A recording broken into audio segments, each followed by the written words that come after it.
for Arizona against Oregon Saturday night. Let's go ahead and open up the questions for Coach Sumlin. When you watch the film, is there any specific reason why you think this team struggles on third down? Variety of things, that happen. I think that you're talking about both sides. Well, statistically, if you look at, for our league offensively, we're not the top, we're not the bottom, right? So, and I've made a big point. I think you talk about it because I make a big point of it. That's about winning football games and about staying on the field and about getting off the field. So, the emphasis has been on that. Defensively, we've had some issues with that. And you look at our statistics for Saturday night, they weren't that bad. But do we need to be better? Yes. Talk a lot about, obviously everybody talks a lot about third downs, but in that game it seemed like second down defense was an issue. There were a number of second and longs that they had where they turned into third and shorts. How much do you guys look at that area at all? Is that like an emphasis at all? Well, you can talk about 1st and 10. You can talk about second down. You can talk about third down, right? It all matters it's about getting off the field and staying on the field, right? So however you do that. So, I'll come in here one week, it'll be third and long. I'll come in here next week, it'll be 2nd and 10. It'll be, it's what it is. It's production. This is a results-oriented deal. And so, your job on defense is to get off the field, and your job on offense is to stay on the field, and, whatever that means. And what happens is that, each side wants to end something with a kick, right? Offensively, we want to end with some sort of kick, whether that's a extra point, a punt, or a field goal.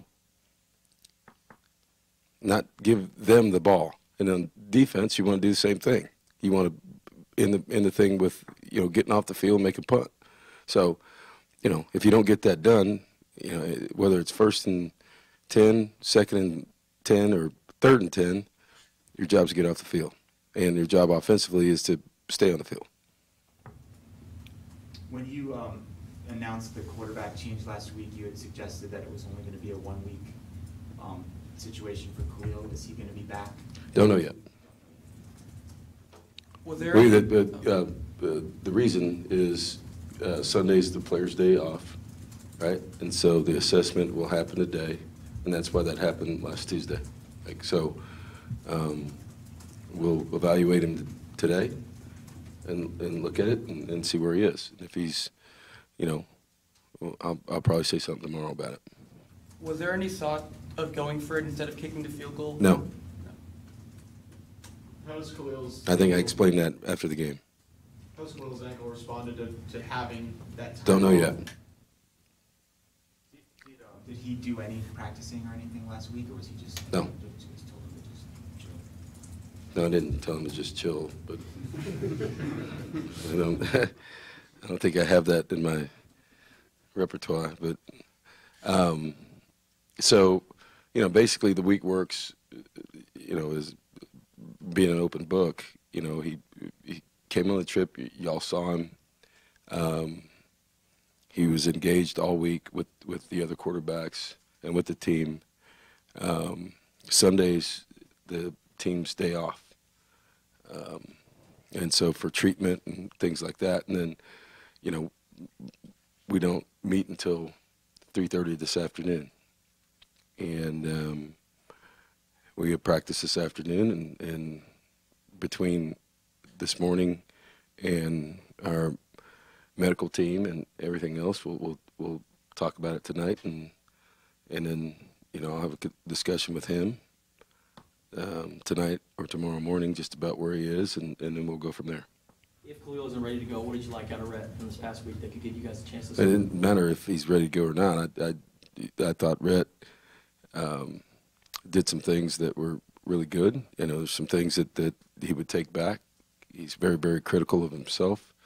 But in the end, he gave us a chance to win the game.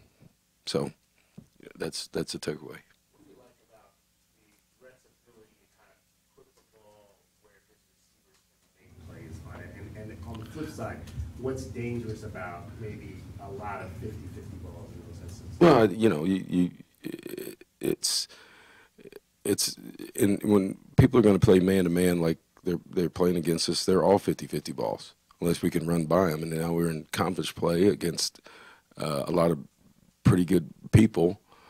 You know, they're going to be covered some.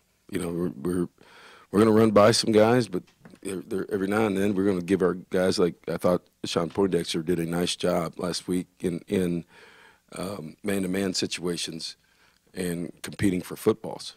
And he has size, he has talent, and, you know, he was productive in that situation.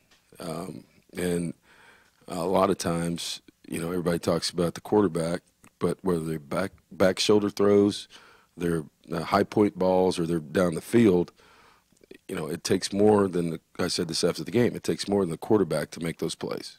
There's protection, because there were a wide variety of blitzes that we saw Saturday night from UCLA.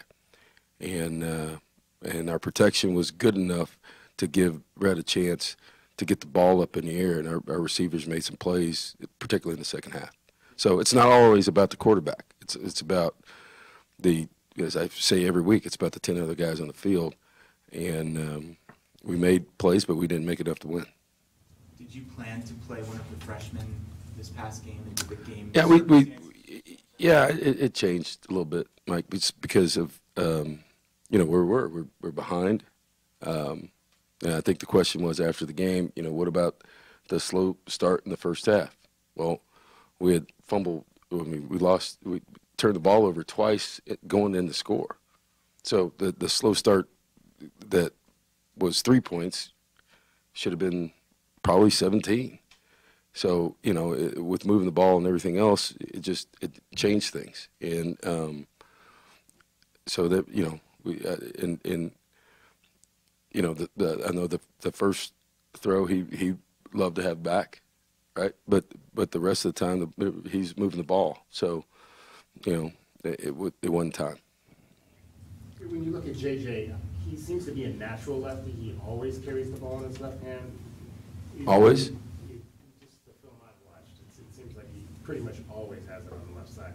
Would you prefer in open field instances that he transfers, or does that even matter? Because you know, what you would prefer is on the outside arm, right? But you also don't want him switching that ball around all the time. So that's where it is. Considering that you didn't have Lath, was this maybe the best performance you've seen out of the line without him in there? No? We can always get better. Do you feel like you maybe found something in the run game Saturday night that can be replicated going forward? Yeah, I don't know. I mean, we had a guy run for damn near 300 yards about 4 weeks ago. So, yeah, I mean, there's a lot of things there's a lot of things going on. What's he got? How many yards he's rushed for this year? Yeah. A little over what? Yeah. Which is not bad when we're splitting time with guys. So, you know, it's not like everything's broken. And, you know, it can be better. And, you know, like I said, I think, you know, there's some things that I think what you're getting at is there's some things that are really positive that come out of Saturday night, but in the end, we didn't do enough to win. And so there's a fine line between those two things to keep guys going and you know, with another mixture of 5 guys in the front, right? So the communication, what we did, you know, we had some negative yardage plays, and basically, you know, we turned the ball over too many times to win, and had some critical penalties in the coming down the stretch that we didn't have early in the game, and you know, you can't in a close ball game. Those things can't happen. What has Poindexter improved on the most, you feel, between the beginning of the season and now? I don't know. I think he's made plays all year. I think you've seen defenses change. I think what you see is it's never about an individual. It's about the complete package. You saw a couple weeks where people are playing. They've got a scheme for him. Even the touchdown he caught. You watch it closely. They're playing man underneath and the guy over the top of him, and he gets inside and catches the ball in between two safeties. And so, I think defenses have changed a little bit with him. As they play him one-on-one, I think he's proven consistently that he's can make plays, 50-50 balls. He's going to make the majority of them. And so he changes coverage. It's been harder on him in different games. But if they allow him to play one-on-one on him, I think he's proven that he can make plays. We were talking to him the other day about the young receivers who are coming up next. And he mentioned Brian Castile is, quote, dealing with some things. Yep. Is that like a personal type thing for Brian, No. or an injury? You're back to the injury thing, aren't you? I guess I'm not asking what he's hurt. He's hurt. You just keep getting it out of me, don't you? You know I don't want to talk about that, but that's okay. That's all right. J.B. Brown and Jalen Harris have been making a lot of plays lately. Do you feel like those guys can be building blocks for the future? No doubt. But again, I think that, PJ has made a real difference in the front. And so a lot of times, when he's out of the middle and he's getting clamped, but if he's on the edge, a lot of people are turning the protection to him to block him, and those guys are getting singled up. And, that's a good thing for those guys. It's not a great thing for PJ, but he's still making plays. Kevin, as a coach, when you look at UCLA's last drive, what impressed you about maybe the way Chip called that? You have the third down quarterback keeper, they gamble on the third down throw and then convert. I mean, when you look at that and you say, man, I guess how would you assess the kind of the way he handled that? It was football. Because I'm using timeouts too, right? Which helps the plan and to think about it. So, I've known him a long time. That's just the execution was there, and that's how you win and lose games. What was it about Christian Young that led you guys to make him the one to move from safety to corner? Yeah, he's been playing great on special teams. He's been playing great in different situations, and we just from an evaluation standpoint, he's been really a good player on special teams and in situations where we put him in on defense. So it was time. Did he have any cornerback background in high school? He's one of those guys who played a lot of different things. You know what I mean? So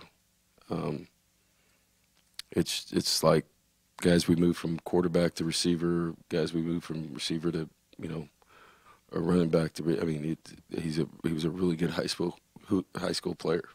So.